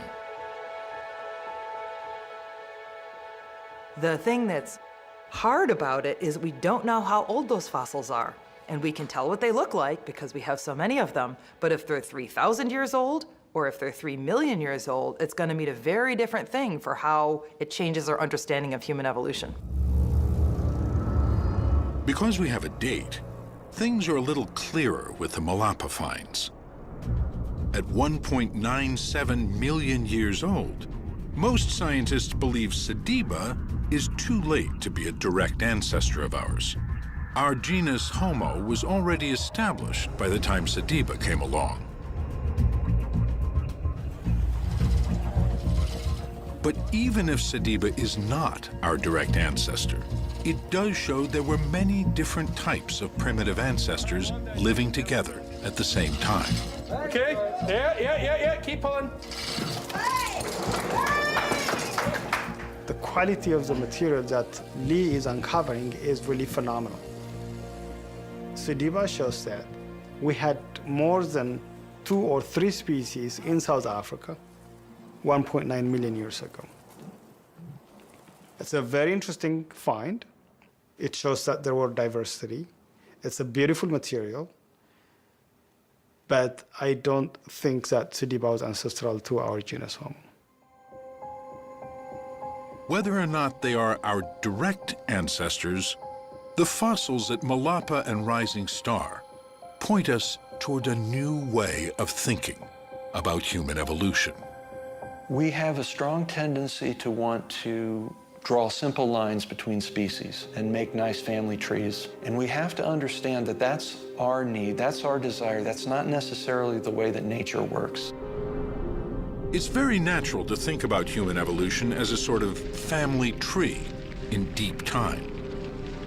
But evolution is much more complex than that. Evolution is bushy. There are different experiments.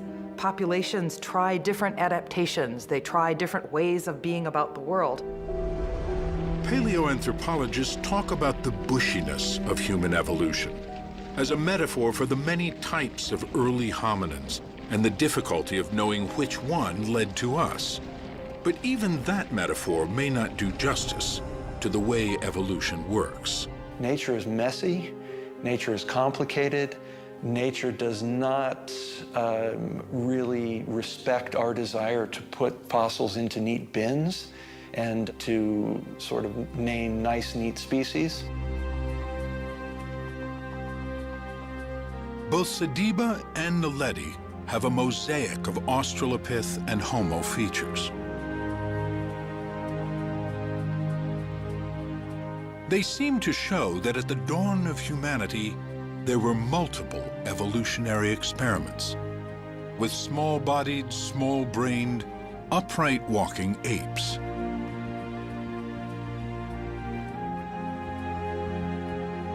Scientists now know some of these varieties of late Australopith and early Homo lived together at the same time.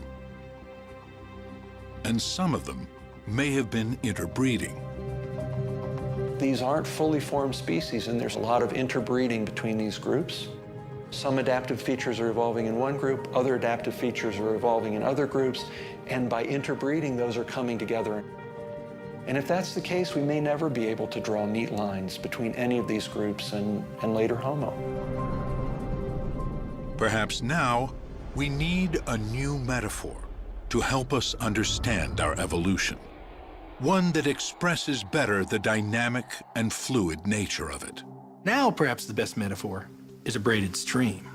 And that's brought on by discovery of these mosaic hominids like Naledi, Sediba, and others. They're showing us there's lots of experiments going on.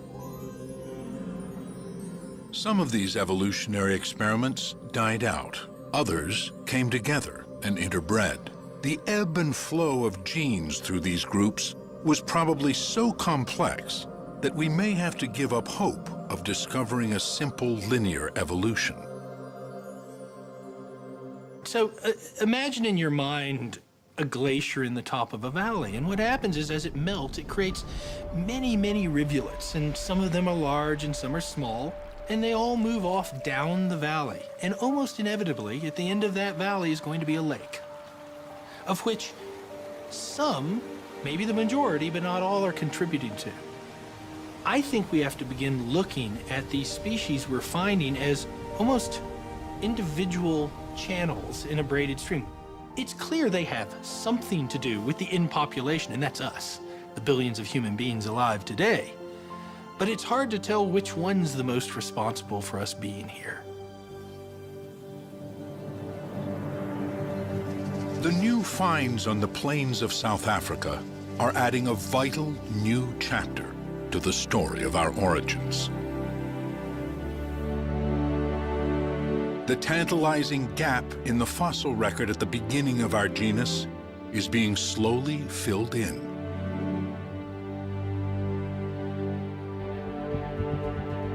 Finally, there is light at the dawn of humanity.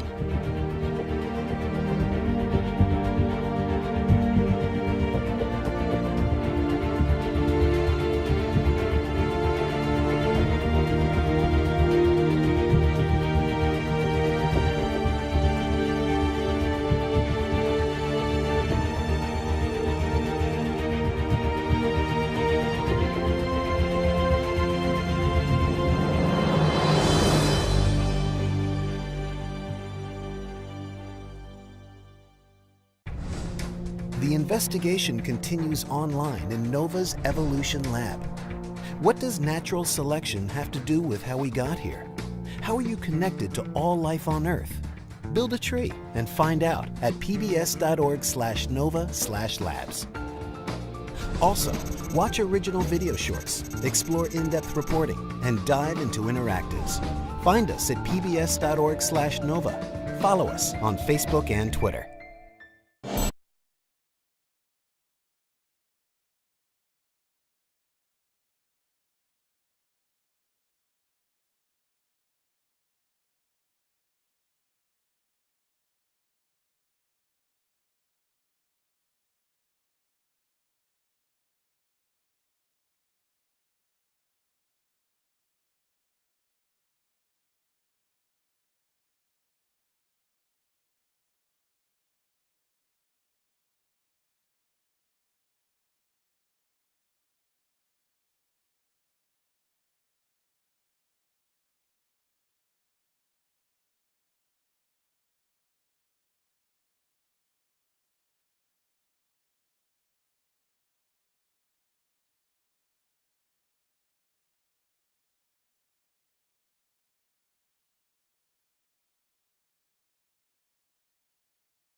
Like this, would turn out to be, of course, was a second skeleton, the female skeleton. The child would be laying right here, just lying in position here, and it would turn out that there were other skeletons over there. There's a baby just above me here, and who knows how many are in front of me here. It really is a treasure trove of paleoanthropology. One by one, they took out blocks of stone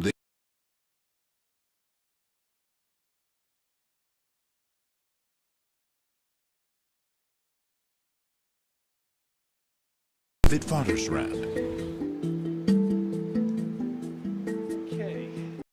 medical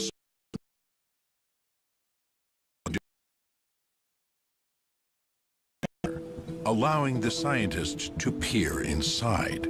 Higher. There you go. Okay, that's good. Yep.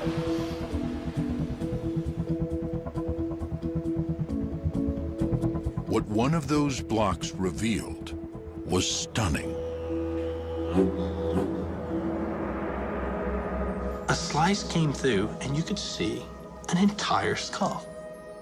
I was dumbfounded. I could not, in my wildest dreams, believe an entire skull could be sitting in this little rock. Then began the painstaking job of freeing the skull from the rock that had encased it for possibly millions of years. It took me 3 months to get it out. I was the first one that saw that.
Apparently that's his reaction when he sees fossils.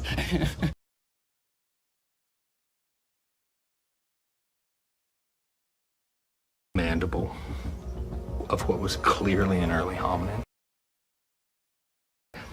The next picture had a skull.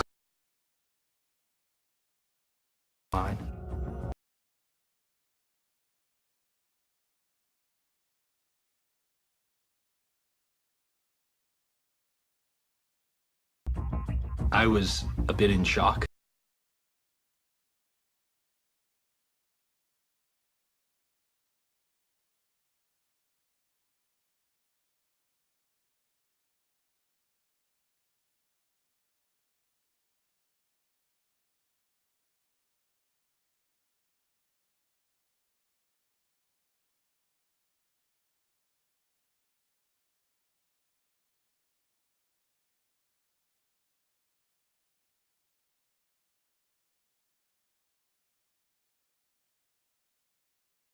Be.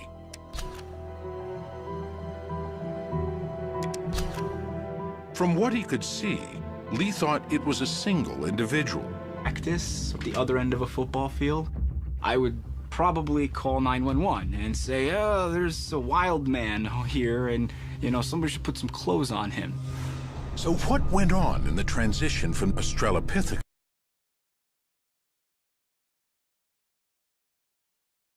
species that filled that gap was a creature called Homo habilis. But so little of it has ever been found, the origins of the genus Homo have remained an enigma. The greatest mystery of understand how, when, the transition from Australopithecus to Homo occurred. And what we don't know is what happened and early Homo. That's one of the big mysteries right now we're trying to solve. The prize would be to discover remains that could tell us about that mysterious transition. And now, they may have found some. There you can see 2 foot bones in articulation. Emerging from ancient caves in South Africa are fossil finds of astonishing richness. And not just fragments, but virtually complete skeletons. In the very first block that we had a portion of the mandible, the lower jaw, and we had collarbone and one of the bones of the forearm. So that was really, really exciting. She's in there. We have a skull, we have a mandible, we have a complete scapula, we have a complete clavicle, we have a complete arm, a complete hand, and we can, with reconstruction, make to a whole. Will these offering us a new understanding of the dawn of humanity?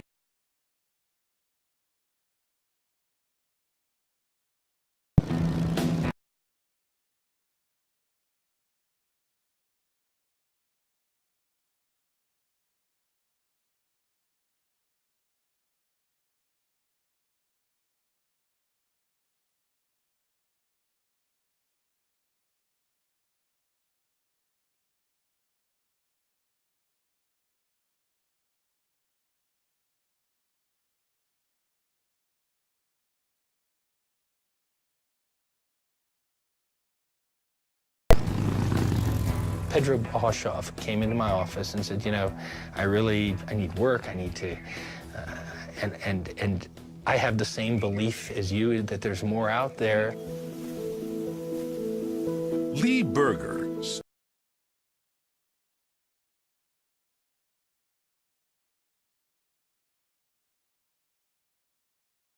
after 18 years of searching, he had found only a few isolated fossils.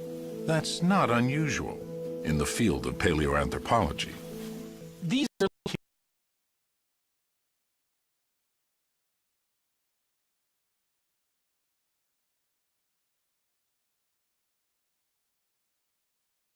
and there are objects to study.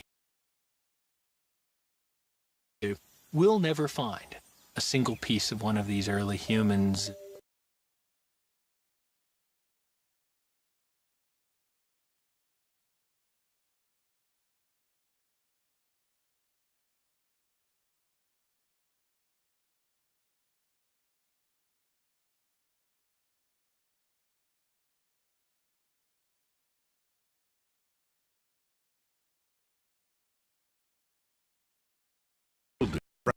fossils of our ancestors.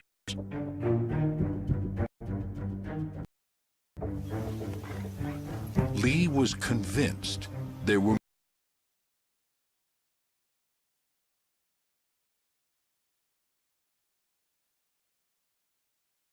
Go out there and list your caving trees, get underground, and see if you can find something. And so I bought Pedro a motorcycle so he could move around out here. Basically, what he wanted me to do is to go through the cradle area, locating and finding fossils.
the most 4 blasts. One right below me here, one over in the side, one over there that I can see.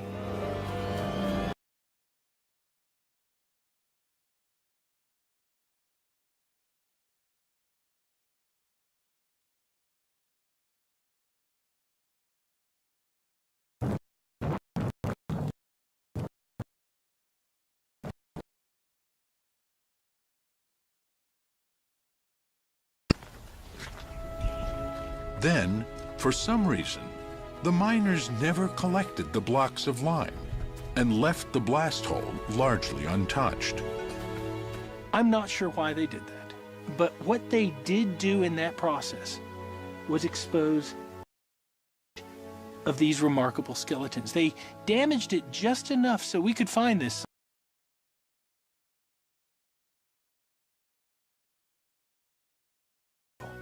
It was in one of the rocks scattered by the blast that Matthew found the collarbone of a child.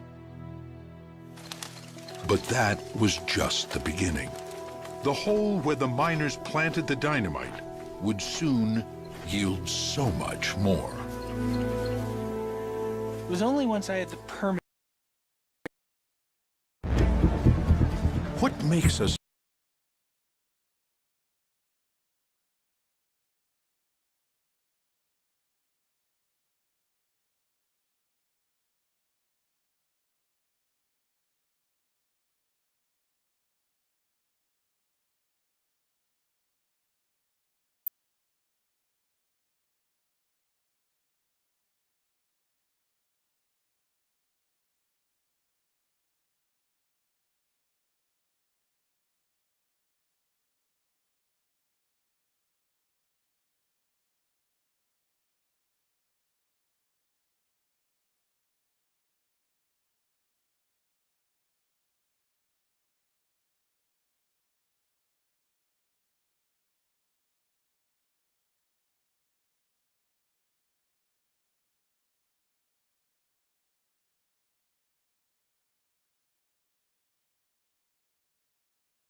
Major funding for NOVA is provided by the following.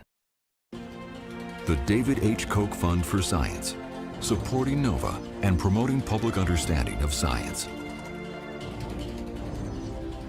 And the Corporation for Public Broadcasting, and by PBS viewers like you. Thank you.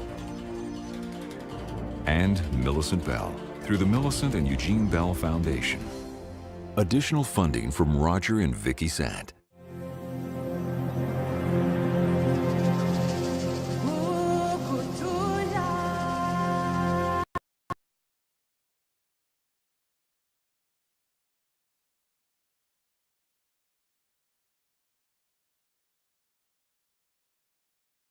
Called the cradle of humankind. In the 1930s and 40s, fossil finds here gave us the first important glimpses of our earliest ancestors. Then, for decades, the discoveries seemed to dry up. It looked like the cradle of humankind had little left to offer. Go get him. Good luck. Happy hunting.